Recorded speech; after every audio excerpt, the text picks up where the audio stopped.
Oi, pessoal! Hoje nós vamos resolver uma questão sobre dilatação térmica. Para isso, vamos dar uma lidinha nela.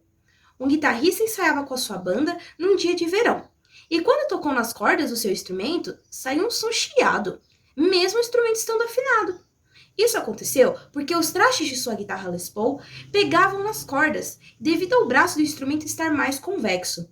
Observou que a temperatura da madeira onde se apoiavam os trastes, no momento, era de 27 graus Celsius, sendo que no dia anterior ela estava com 9 graus a menos.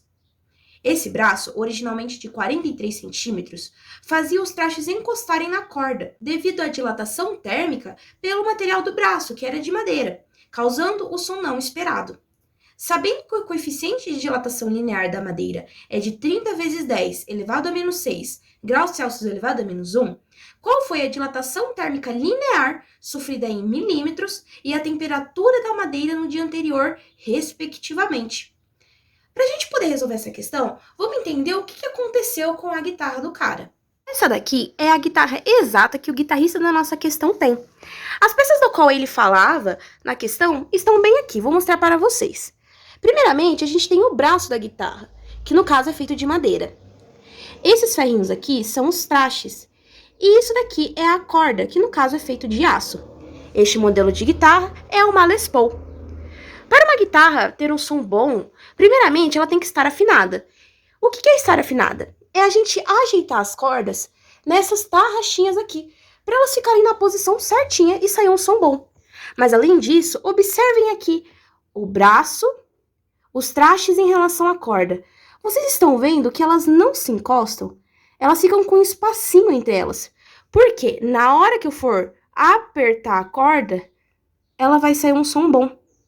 Só que no caso do guitarrista, esta madeira sofreu uma dilatação térmica, então ela não ficou retinha desse jeito. Aqui está uma imagem para entendermos melhor o que aconteceu. O braço que eu falei que ele ficou convexo foi exatamente dessa forma. Vocês observam que a madeira e os trastes já estão encostados nas cordas, mesmo sem o guitarrista estar tocando ela? Isso não pode acontecer, porque se eu for, por exemplo, tocar essa casinha aqui, todas as outras já estão apertadas. Então vai sair um som bem chiado quando encosta nesse traste. Aqui também a gente tem outros casos de tipo de movimento. O braço pode sofrer. Ele também pode se tornar côncavo, que é quando a madeira ela vai aqui para trás. Aí vocês veem que os trastes e a madeira estão bem longe da corda. E qual que é o problema disso? O problema é que na hora que a gente for tocar, vai ser muito difícil de tocar. A gente vai ter que fazer bem mais força para encostar a cordinha aqui no meio da madeira. E aqui, este aqui é o braço quase reto. Os braços dos instrumentos, falando dos de corda, principalmente a guitarra, eles não podem ser totalmente retos, porque aí também vai ficar bem ruim de tocar. Só que eles precisam ser levemente convexos, para não ficarem muito longe da corda, mas também não podem encostar, porque senão o som vai sair chiado.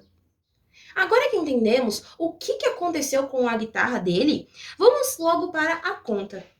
O que ele está pedindo aqui na questão é a dilatação térmica linear sofrida pela madeira. Então, já que ele quer essa dilatação térmica linear, vamos escrever a fórmula. Como que é a fórmula? ΔL é igual a L0 vezes alfa vezes ΔT. Nossa, mas o que significa cada um desses termos? O ΔL é a dilatação térmica linear que a gente quer descobrir. O L0 é o comprimento, o tamanho inicial do material que a gente está estudando. Agora, o alfa é o coeficiente de dilatação térmica linear do material. Já o ΔT é a variação de temperatura. Agora vamos caçar os nossos dados dentro da questão. Começando pelo alfa, que é o nosso coeficiente de dilatação térmica linear, ele está falando bem aqui no finalzinho. Então, vamos colocar que o nosso alfa, coeficiente de dilatação linear, é igual a quê? 30 vezes 10 elevado a menos 6 graus Celsius elevado a menos 1. Muito bem. Agora, olha aqui. Qual é o tamanho inicial do material que sofreu a dilatação térmica linear? Se a gente for ver aqui na questão, ele está falando esse braço originalmente de 43 centímetros. O que isso quer dizer? que o tamanho do braço da guitarra, que é de madeira, antes de sofrer dilatação térmica, tinha 43 centímetros. Opa, é isso mesmo que a gente quer. Então, ó, o nosso L0 é igual a 43 centímetros. Muito bem. Por fim, a gente tem que achar o nosso ΔT, que é a variação de temperatura. Para isso, vamos mais aqui no comecinho da questão, onde fala: observou que a temperatura da madeira onde se apoiavam os trastes, no momento, era de 27 graus Celsius, sendo que no dia anterior ela estava com 9 graus a menos. Então vamos pensar um pouco. Se a minha temperatura agora, que eu estou medindo agora, é 27 graus, e ele está dizendo que a temperatura do dia anterior era 9 graus a menos, vocês não concordam que a variação de temperatura de ontem para hoje foi de 9 graus? Porque se minha temperatura hoje é 27 e a de ontem estava 9 graus a menos, quer dizer que ele sofreu um aumento de temperatura de 9 graus. Então, o nosso ΔT é 9 graus Celsius. Prontinho. Agora, o ΔL, que é a nossa dilatação térmica linear, é o que a gente quer saber. Pronto. Agora é só a gente substituir os dados na fórmula. Mas olha, pessoal, antes da gente substituir os nossos dados na fórmula, a gente precisa verificar se cada termo desse está com a sua unidade de medida correspondente. Primeiramente, o nosso alfa tem que estar em graus Celsius elevado a menos 1. Certo. Nosso ΔT tem que estar em graus Celsius. Certo. O nosso L0 tem que estar em metros. Ixi, errado. Está em centímetros aqui. O que a gente vai ter que fazer? Uma conversão. Vamos ter que converter centímetros em metros. E como que a gente faz isso? Horas. É só a gente dividir por 100. Quanto que é 43 centímetros dividido por 100? É 0,43.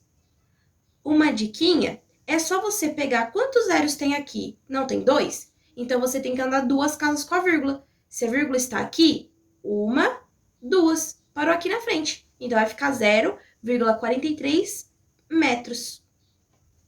Muito bem. Então, já que está tudo convertido, tudo com seus dados, certinho nas unidades de medida, agora sim vamos substituir. Então, aqui, ó, nosso ΔL é o que a gente quer saber. Vai ficar aí. Quem que é o nosso L0? 0,43 metros. Quem que é o nosso alfa? 30 vezes 10 elevado a menos 6. A gente não coloca na fórmula as unidades de medida dos dados, tá bom? Só os valores. E por fim, quem que é o nosso ΔT, a variação de temperatura? 9 graus Celsius. Prontinho, agora é só a gente fazer a conta. Primeiramente, vamos fazer a multiplicação desses três termos, porque eles não estão elevados a nenhuma potência. Então, como que vai ficar? ΔL igual a 0,43 vezes 30 vezes 9. E tudo isso dá 116,1. Vezes o quê? Ué, vezes 10 elevado a menos 6. Porque você não fez conta com ele, então você repete. Agora, como que a gente vai resolver isso daqui? Isso daqui nada mais é do que uma notação científica. A notação científica da base 10 foi feita para a gente escrever, de uma forma simplificada, números com muitas casas decimais. Só que olha aqui na minha questão, você está vendo que os números, as respostas, estão com várias casas decimais? Então eu preciso saber como que ele era antes de ter essa base 10 aqui. E como que a gente vai fazer? Vamos pensar assim, a vírgula está aqui, não está? Certo. A gente vai saber para onde a vírgula vai se movimentar dependendo do sinal do expoente do 10. Este sinal é negativo ou é positivo? Negativo. Quer dizer, quem é negativo, quem está de mal com a vida, sempre vai para trás, não é? Não vai para frente. Então, quem está de negativo, está triste com a vida, vai para trás. Agora, quantas casinhas eu vou para trás? Ué, basta a gente observar este número aqui. Que número é esse? 6. Então, a vírgula vai 6 casinhas para trás. Vamos ver como que isso vai ficar, ó. A gente tem o nosso número aqui, 116. A vírgula tá aqui, vírgula 1. Eu tenho que ir para trás 6 casinhas. Beleza. Então, a vírgula tá aqui. 1, 2, 3, 4, 5, 6. Opa, a vírgula parou aqui, ó. Certo? Nossa, mas o que eu vou colocar nesses espaços em branco que você pulou? Ué, o nada é 0. Então, a gente coloca zerinhos aqui. E aqui na frente vai ficar essa vírgula estranha sozinha? Não, a gente tem que colocar um zerinho aqui também. Então, se a gente for reescrever esse número mais bonitinho, como que vai ficar? Vai ficar 0,000161. Então, este é o número que vai ficar. Só que, pera lá, qual que é a unidade de medida da dilatação térmica linear? Para isso, a gente tem que observar o nosso tamanho inicial. Ele não tem que estar em metros? Então, a nossa dilatação térmica linear também está em metros. Aí você resolveu a conta, foi olhar nas alternativas e falou: ai, nossa, que fácil. A única alternativa com esse valor é a letra B. Mas espera lá. Se você tivesse lido a questão certinho, olha o que ele fala. Qual foi a dilatação térmica linear sofrida em milímetros? Ele não quer em metros, ele quer em milímetros. Então, o que a gente vai ter que fazer? Converter. De metros para milímetros, quanto é que eu preciso fazer? Eu preciso fazer vezes 1000. Quanto que é esse número aqui vezes 1000? É 0,1161. Nossa, tem uma forma mais fácil de eu resolver isso? Claro que tem. Quantos zeros eu tenho aqui no 1000? 3. Então, a gente vai andar com a vírgula 3 casinhas. Então, ó, a vírgula tá aqui. Ela vai vir 1, 2, 3. Olha onde ela vai parar. Vai parar exatamente aqui. Então, esse é o número que vai ficar em milímetros. Muito bem. Se a gente for analisar nas alternativas, tem duas alternativas com este valor. A alternativa C e a alternativa A. Mas olha, não foi só a dilatação térmica linear que ele pediu. Ele também pediu o quê, ó? E a temperatura da madeira no dia anterior. A gente sabe que na hora que ele mediu, quando sofreu a dilatação térmica, estava 27 graus. E o que a gente tinha falado mesmo? Que ele sofreu uma variação de temperatura de 9 graus. Nossa, eu tô muito confuso. Como que eu vou resolver isso? Para isso, a gente tem que lembrar que a variação da temperatura é igual à temperatura final menos a temperatura inicial. Ok. Agora, vamos tentar substituir o que a gente tem nessa formulazinha. Quem que é a nossa variação de temperatura que a gente já até usou? É os 9 graus. Agora, o que é a temperatura final e o que é a temperatura inicial? A temperatura final é a temperatura que ele mediu na hora, é a temperatura de agora. A temperatura inicial é antes de acontecer a dilatação térmica linear. Então, quais seriam as substituições? O 27, ele se enquadra na temperatura final, porque é a temperatura que eu medi agora, 27. E a minha temperatura inicial, que é o TI, eu não sei, é isso que eu quero descobrir, que é a temperatura da madeira no dia anterior. Tá, agora a gente vai ter que fazer aquela coisa, letra de um lado, número do outro. Então, como que vai ficar? O meu menos TI vai ficar aqui. Aí o meu 9 tá aqui, e esse 27 positivo, eu vou passar para o outro lado negativo. Então, vai ficar menos 27. Então, como que vai ficar? Vai ficar menos TI igual a menos 18. Mas olha, a gente não pode deixar desse jeito, porque não pode ficar esse negativo aqui na nossa incógnita. Então, para tirar esse negativo daqui, a gente vai ter que multiplicar toda a equação por menos 1. Então, como que vai ficar? Menos com menos dá mais. Então, vai ficar TI positivo. Aqui, menos com menos dá mais. Então, vai ficar positivo. Então, quer dizer que a nossa temperatura inicial era 18, o quê? Graus Celsius, porque o 27 é em graus Celsius, o 9 é em graus Celsius, então é 18 graus Celsius. Então, o que o nosso TI significa? O que esse 18 graus Celsius significa? Que a temperatura da madeira no dia anterior era de 18 graus Celsius. Aí, ela aumentou 9 graus, sofreu uma variação de temperatura e ficou com 27, que foi a hora que o guitarrista foi medir.